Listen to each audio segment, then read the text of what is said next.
வந்து ஒரு நேர்மையான மனுஷன் தான். அவரு வந்து ஒரு கோவத்துல, ஒரு ஆவேசத்துல நெறைய பேர திட்டிர்றாரு. நெறைய வந்து பார்ட்டிஸ வந்து பகச்சிடுறாரு.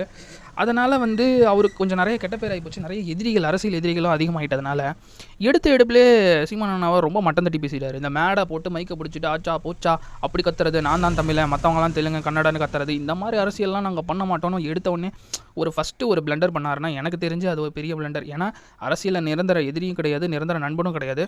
அட்லீஸ்ட் இந்த ஒரு சில கட்சியவாச்சு அந்த கேட்டகரியில இவர் வச்சிருந்திருக்கலாம். எடுத்த உடனே என்டிகே பார்ட்டியும் ஸ்ட்ரைக் அவுட் பண்ணிட்டாரு. திருமாவளவன் ஐயாவோட கட்சிக்கு ஒரு வாய்ப்பு கொடுக்குற மாதிரி பேசினார். கட்சியிலையும் பங்கு, கூட்டணியிலையும் பங்கு, ஆட்சியிலையும் பங்கு, அந்த மாதிரி வந்து பேசினார். பட் அதை வந்து அவர் நிராகரிச்சிட்டாரு. யார்? திருமாவளவன் ஐயா வந்து நிராகரிச்சிட்டாரு. கூட்டணியிலையும் பங்கு, கட்சியிலையும் பங்குன்னு சொல்லி எங்களை வலை விரித்து இழுக்க பார்க்குறாங்க. நாங்கள் ஒன்றும் அவ்வளோ கேவலமானவன் கிடையாது. உங்கள் தயவில் நாங்கள் வந்து கட்சியில் பங்கு கொடுத்து நாங்கள் வரணும்னு எங்களுக்கு தயவு கிடையாது. நாங்கள் டிஎம்கே கூட இருந்துக்கிறோன்னு கையை விரிச்சிட்டாரு.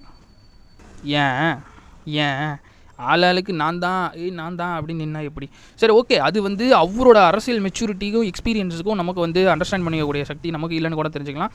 அப்படி கூட யோசிச்சிக்கலாம். ஏன்னா திருமாவளவன் ஐயா வந்து அவரோட எக்ஸ்பீரியன்ஸ் ரொம்ப அதிகம். ஸோ அவர் போடுற கணக்கு வேறு மாதிரி இருக்கலாம். அவர் மக்களுக்கு வந்து வேறு ஒரு விதத்தில் வந்து நல்லது செய்யணும்னு கூட நினைக்கலாம். ஏன் அவர் நல்லவராக கூட இருக்கலாம்.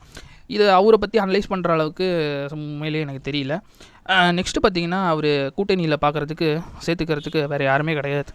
மிஞ்சி போனால் 1-2 மிச்சம் மீதி கட்சி ஏதாவது ஒன்று சேர்ந்தாதான் உண்டு.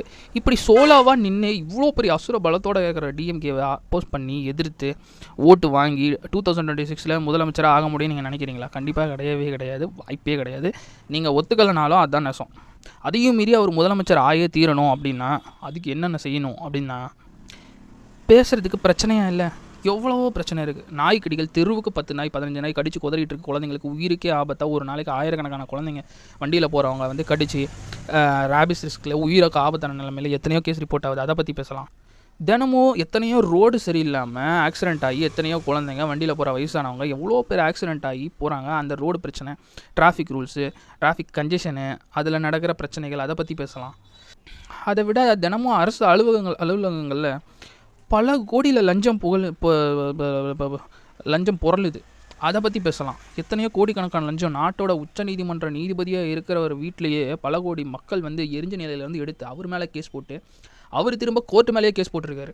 ஏன் மேலே நீங்கள் எப்படி கேஸ் போடலான்னு சொல்லிட்டு 100 எம்பி எம்எல்ஏஸ் வந்து அவருக்கு அகேன்ஸ்டாக கையெழுத்து போட்டு அவரை பதவி நீக்கம் பண்ணுங்கிற நிலைமையில் ஊழலும் லஞ்சமும் தலை விரித்து ஆடிக்கிட்டு இருக்கு நாட்டில், கன்னியாகுமரியிலேருந்து காஷ்மீர் வரைக்கும். அதை பற்றி பேசலாம். இதை பற்றி எதுவுமே பேசாமல் மொட்டையாக வந்து மோடி எதிர்ப்பு, கொள்கை எதிர்ப்புனா என்ன எதுக்குறீங்க, எதுக்காக எதுக்குறீங்கன்னு பேசணும். இவர் அழகாக வந்து இவர் பேசுகிறாரு. யார்? ராகுல் காந்தி. காங்கிரஸில் ராகுல் காந்தி பேசுகிறாரு. மோடி எதிர்க்கிறாரு. அவர் எப்படி எதிர்க்கிறார்? ஃபஸ்ட்டு பாயிண்ட் என்னன்னு